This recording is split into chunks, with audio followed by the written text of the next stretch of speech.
Bonjour à toutes et à tous en ce vendredi 15 décembre et bienvenue pour un nouveau point lecture où je vais vous parler un petit peu en détail de deux lectures que j'ai faites dernièrement, mais je vais également vous parler des lectures que je viens de terminer, de ma lecture en cours et aussi du roman que je souhaite lire juste après. Donc c'est parti, j'ai lu dernièrement le dernier roman de Louise Erdrich, La Sentence. Donc c'est le dernier roman traduit de l'auteure américaine Louise Erdrich, donc traduit en français. Je guettais sa sortie depuis un moment, il est sorti il y a 2 mois à peu près.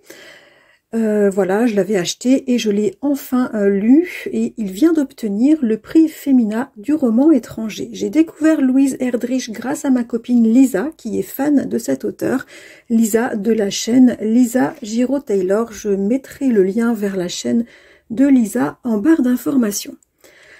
Alors dans ce dernier roman de Louise Erdrich, on va suivre Touki. Touki qui est une femme qui a dans les 40 ans. C'est une américaine d'origine amérindienne qui a un tempérament fort et très indépendant. Touki, elle a eu une jeunesse plus que tumultueuse qui a été remplie de délits et elle a également connu de nombreuses addictions. J'ai le petit marque-page qui sort. Touki, on la suit au début du roman, au moment où elle sort de prison, puisqu'elle a purgé une longue peine pour un incroyable délit très glauque. Ça vaut son pesant d'or, le délit qui est raconté au début du roman. Donc elle sort de prison, elle dégote un emploi de vendeuse dans la librairie de Louise Erdrich.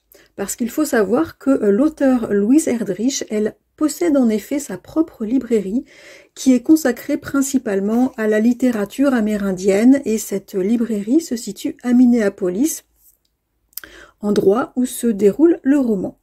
J'ai trouvé ça très rigolo, cette mise en scène de l'auteur dans son propre roman. Alors revenons-en à Touki. Touki, en fait, elle a découvert la littérature en prison grâce à un soutien sans faille d'une de ses anciennes profs de collège, prof qui d'ailleurs, on le verra, va devenir sa collègue. À présent, Touki mène une vie bien rangée, très simple et très tranquille auprès de son mari Pollux, qui est un ex-flic, pardon, c'est pas facile à dire. Lui, Pollux, il a quitté la police et il se consacre à présent à faire vivre et à soutenir la communauté et les rituels des Amérindiens dans la ville de Minneapolis et ses environs. Alors Touki, elle s'éclate dans son travail à la librairie, elle adore conseiller les clients, surtout les plus récalcitrants et les plus ronchons, c'est des défis pour elle. Elle adore plaisanter aussi avec ses collègues qui sont tous des personnages très variés et très hauts en couleur. Bref, tout roule dans la vie de Touki, sauf ses relations un petit peu tendues avec la fille très rebelle de Pollux qui va revenir squatter la maison en compagnie plutôt inattendue. Mais globalement, tout roule dans sa vie. Sauf que cette vie va être chamboulée alors que Touki se persuade que l'esprit de la meilleure cliente de la librairie, une femme qui est décédée soudainement, eh bien elle pense que l'esprit de cette femme est venu envahir la librairie et surtout est venu envahir son propre esprit. J'ai beaucoup aimé ce dernier roman de Louise Erdrich. J'ai aimé retrouver l'écriture, le ton, l'ambiance amérindienne et les personnages tous originaux, travaillés et touchants. On s'amuse, on s'émeut, on est avec eux, c'est très très immersif et agréable. L'histoire est beaucoup plus légère que dans les autres romans de l'auteur, même si je n'ai pas tout lu, mais j'ai trouvé vraiment une différence. Cette fois-ci, il n'y a pas d'intrigue particulière, ni de long développement. Il s'agit plus de chroniques de vie, de chroniques sociales, plutôt que d'un roman à intrigue ou à thème. Alors au début, je dois dire que ça m'a déroutée et même déplu. En tout cas, j'étais assez désorientée parce que c'est vraiment très différent. D'ailleurs, j'ai refermé le roman en me demandant si j'avais vraiment aimé, et quelques jours après, je me suis dit que non, en fait, ce roman m'avait beaucoup plu. J'ai aimé suivre Touki et ses proches dans notre univers très contemporain, puisque on les voit faire face aux événements de 2020, le confinement et puis les émeutes dans la ville de Minneapolis suite à l'assassinat de George Floyd. En fait, derrière le ton amusant, je trouve que l'auteur interroge beaucoup la vie, ses surprises. Elle interroge l'attachement, la solitude, l'importance des racines. Et ça, en fait, ce sont des thèmes que j'aime beaucoup retrouver en littérature.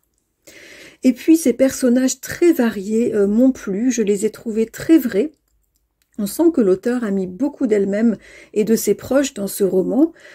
C'est un roman d'apparence plus léger que ses précédents, mais en fait, c'est une autre façon que l'auteur a pris d'explorer des thématiques contemporaines très importantes, et au final, ça m'a plu. J'ai surtout été emportée par le personnage de Touki. J'ai beaucoup aimé sa personnalité, son fort caractère et ses fragilités profondes. J'ai aimé son mode d'existence libre, son mode de relation aux autres, et aussi l'unité très singulière de sa relation avec son mari Pollux. Voilà, c'est une très très belle lecture que je recommande. Louise Erdrich, La Sentence, qui est parue il y a 2 mois environ chez Albin Michel. Alors sinon, dans un tout autre registre, hop, j'ai ça. J'ai lu, et c'est assez rare, un thriller. Je vous en avais parlé dans un précédent book haul. C'est ma copine Justine, de la chaîne Justine Bookin, qui l'avait présenté dans ses favoris de l'année 2023. Et je l'avais trouvé le lendemain, je crois, du moment où j'en avais entendu parler. Et je l'avais trouvé donc en librairie. Au moment où je faisais mes petits cadeaux de Noël, et j'avais craqué, je l'avais acheté et je l'avais aussi aussitôt commencé. Donc, Entre Fauves de Colin Neal. Colin Neal qui est un auteur français de polar, a priori qui est en train de grimper. Moi, je connaissais pas trop parce que je lis vraiment très très peu de polar ou de thriller. Ce que je sais de Colin Neal, c'est que c'est un ancien ingénieur agronome qui a beaucoup travaillé dans la préservation des forêts en Guyane et en Guadeloupe et qui s'est lancé il y a quelques années dans l'écriture de polar avec beaucoup de succès. Il y a même un de ses romans que je compte lire d'ailleurs qui a été adapté au cinéma. En tout cas, Entre Fauves, c'est un thriller écologique qui va explorer les thématiques de la chasse et du changement climatique en nous faisant voyager entre la France et la Namibie. On va suivre Martin qui est garde dans le parc national des Pyrénées. Martin est très engagé dans la protection de la faune et il est plus que véhément avec les chasseurs. Il est également très en tension avec sa hiérarchie puisque sa hiérarchie a de plus en plus de mal avec ses procédés très radicaux. Martin, c'est quelqu'un qui n'hésite pas à crever le pneu d'un chasseur qui ne l'écoute pas et qui lui tient tête. Bon. En plus, personne ne le sait, mais Martin, il est à la tête d'un groupe anti-chasse très connu sur les réseaux sociaux. Un groupe qui traque et dénonce les chasseurs exposant sur les réseaux leurs exploits. Un jour, Martin va découvrir sur un compte Instagram complètement anonyme la photo d'une magnifique jeune fille blonde dans un paysage africain qui pose arc à la main à côté de son trophée qu'elle vient d'abattre, un lion. Cette photo fait le buzz sur les réseaux spécialisés. Martin et sa petite équipe sur son compte Instagram ou je crois que c'est un compte Facebook, ils tentent de rechercher cette jeune fille, qui elle est, pour la dénoncer, mais personne ne trouve. Martin, lui, il reste très enragé par cette photo et il se met en tête de mettre toutes ses énergies pour dénicher cette jeune fille afin de la balancer, de balancer ses coordonnées aux activistes anti-chasse. Et puis on suit Apolline, qui est une jeune étudiante assez solitaire, une jeune fille choyée par un père ultra riche et très imbu de lui-même. C'est vraiment un affreux personnage à l'humour très foireux, hein, on peut le dire comme ça, un personnage qui vaut son pesant d'or. Apolline, elle est passionnée de tir à l'arc et de chasse, et en plus elle est très douée, c'est la fierté de son papa.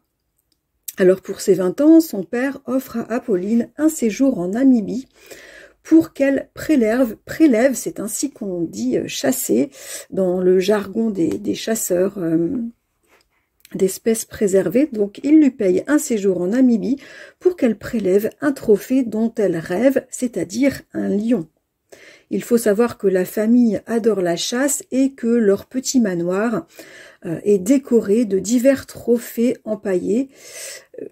Si je savais que ça existait, mais j'avais du mal à le conceptualiser, et lire ça, me rappeler que ça existe, les férus de chasse qui empaillent leurs trophées, je trouve ça vraiment atroce et ça m'a vraiment glacée.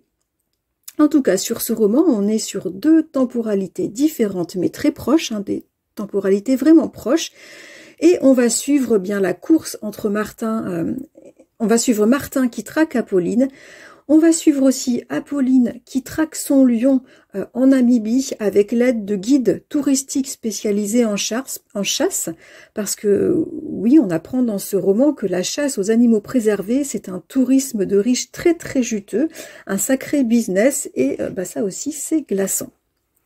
On va suivre aussi un autre personnage, un jeune autochtone de Namibie qui veut lui chasser le lion qui a été réservé à Apolline, parce que ce lion, à cause des nombreuses sécheresses depuis plusieurs mois, plusieurs années, eh bien ce lion se rapproche des hommes et il dévore des troupeaux, enfin les troupeaux qui font vivre les hommes. Donc tuer ce lion serait en plus l'occasion pour lui de montrer son courage et de faire céder le père de son amoureuse pour qu'il se marie. Ce personnage va avoir une place assez importante dans l'histoire. Alors, j'ai bien aimé ce thriller. L'écriture est très agréable, c'est bien documenté, le suspense est vraiment savamment dosé, il y a pas mal d'inattendus, il y a beaucoup de tensions, et l'immersion dans le bush de Namibie et dans les villages est vraiment très bonne. On tourne les pages avec beaucoup de frénésie, et il n'y a pas à dire qu'Olin Neal, il écrit vraiment très bien. C'est un roman glaçant qui nous plonge dans le monde affreux de la chasse aux animaux rares et préservés.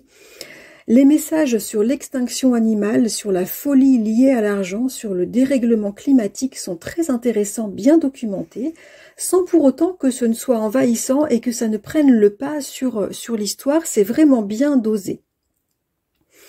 La narration, elle est basée sur l'alternance des récits des différents protagonistes et leurs pensées, et ça aussi c'est très bien fait. C'est un polar donc que j'ai plutôt vraiment bien aimé, mais je mettrai quand même deux petits bémols. Tout d'abord, l'auteur considère le lion également comme un personnage et donc il va le faire parler également, il va lui attribuer sa vision des choses et aussi des pensées, et j'aime pas en fait ces procédés anthropomorphiques. Mais bon, c'est pas du tout central, ça intervient 3-4 fois, c'est pas du tout central dans le texte. Et puis deuxièmement, un petit bémol parce que j'aurais aimé que le personnage d'Apolline, son histoire personnelle et familiale soit beaucoup plus fouillée pour comprendre en fait pourquoi une fille si intelligente qui va à la fac et qui donc se frotte à d'autres milieux sociaux, eh bien pourquoi à 20 ans elle n'en voit pas plus envoyer bouler son abruti de père, hein, on peut le dire comme ça, pourquoi elle ne réfléchit pas plus sur les habitudes de son milieu et aussi à ses propres pratiques. Clairement, je l'ai trouvée embrigadée et voilà, j'ai pas trouvé en fait très crédible cette naïveté d'Apolline, cet embrigadement. J'aurais aussi aimé en savoir plus sur la vie, sur l'histoire de Martin, on en sait assez peu sur ce personnage. Bon, en même temps, c'est un polar, c'est plus centré sur la quête de la quête et les aventures des deux personnages que sur leurs histoires, donc c'est tout à fait normal. Donc, globalement, j'ai passé un bon moment de lecture avec ce thriller qui apprend plein de choses sur le milieu des férus des trophées de chasse et je compte bien lire d'autres livres de Colin Neal.